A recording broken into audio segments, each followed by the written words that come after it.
The biggest concern about an uncontrolled high blood cholesterol level is its contribution to ischemic heart disease. Ischemic heart disease being the most common cause of death globally.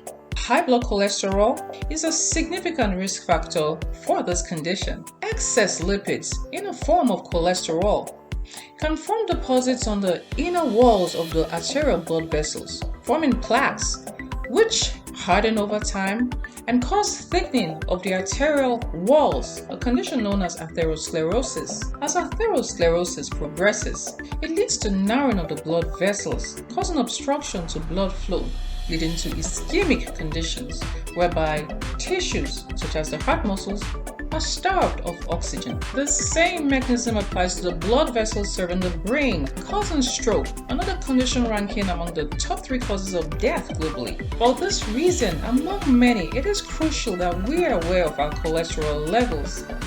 In this video, I will highlight scientifically proven ways that we can control our cholesterol levels and reduce the risk of these highly prevalent and deadly conditions. Hi, I'm Dr. Francisca Oslage. Thank you for joining me on Francisca on Health Matters. High blood cholesterol, also known as hypercholesterolemia, is sometimes referred to by other terms such as hyperlipidemia or dyslipidemia, and these terms are used interchangeably. These terms being more indicative or inclusive of other lipid abnormalities such as high blood triglycerides, also called hypertriglyceridemia.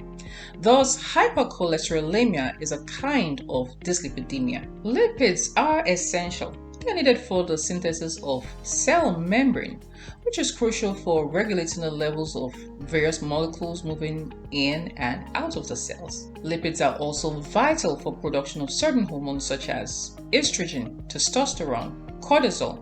They are needed for the synthesis of vitamin D and also bile salts, which aid digestion. They also provide alternative energy sources in the form of triglycerides. While lipids are essential, their levels, especially in circulation, need to be controlled, as increased amounts have significant health implications. For lipids to be utilized by the body, they need to be present within the cells. However, transporting lipids to the cells poses a challenge because lipids, like any other fatty substance, are insoluble in water. Since blood, the body's transport medium, is aqueous, lipids need to be packaged for easy transport. The liver does this by forming lipoproteins. Lipoproteins, composed of lipids and proteins, have a hydrophilic shell and hydrophobic core, allowing them to efficiently transport lipids like cholesterol and triglycerides in the bloodstream. Lipoproteins vary in their composition of proteins and lipids and are classified based on the relative proportions of proteins to lipids. Of significance here are the high-density lipoproteins, the HDL, low-density lipoproteins, the LDL, and very low-density lipoproteins, the VLDL, with the HDL having the highest proportions of proteins to lipids within the molecules, the LDL having lower proportions of proteins to lipids, and the VLDL having the least proportion of proteins relative to the other lipids. In the case of hypercholesterolemia, 2 of these lipoproteins, that is HDL and LDL, play very significant roles in either accelerating or reducing the risk of ischemic diseases, including ischemic heart diseases, strokes, and peripheral ischemic diseases, which affect the blood vessels of the extremities and commonly manifest as pain in the calf muscles while walking. LDL primarily transports cholesterol into various cells. However, abnormal conditions affecting the cell receptors can interfere with this process, causing the LDL to remain in the bloodstream and accumulate within the blood.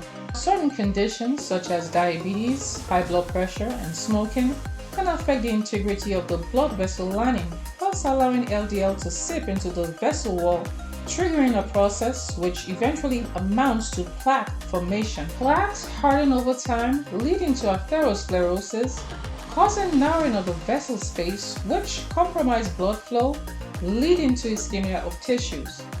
This compromise, triggered by LDL, is why LDL is labeled as the bad cholesterol. On the other hand, HDL, high-density lipoprotein, helps mop up excess LDL and transports it to the liver, where it is eliminated. This process prevents the buildup of cholesterol in the blood and helps regulate the amount of cholesterol circulating. Hence, HDL is called the good cholesterol. Hypercholesterolemia can be inherited or acquired. Inherited hypercholesterolemia, also known as familial hypercholesterolemia, is an autosomal dominant condition. This means that if a parent has the gene, it is likely to be passed to their offspring. Therefore, family history is significant. A history of myocardial infarction, that is heart attack, occurring in a close relative at an early age should raise concerns about this condition. Various factors contribute to acquired hypercholesterolemia. Notable conditions are diabetes, hypertension, overweight, hypothyroidism, conditions affecting the kidneys such as nephrotic syndrome. There is a factor brought on by lifestyle choices such as smoking, diet consumption of mostly trans fat, saturated fats, simple and refined sugars. Also drug use such as the use of steroids, thiazide diuretics, antipsychotics, and also living a sedentary lifestyle. Blood screening for this condition is very crucial. In adults, it is recommended to start screening at the age 20 years and continue every 5 years.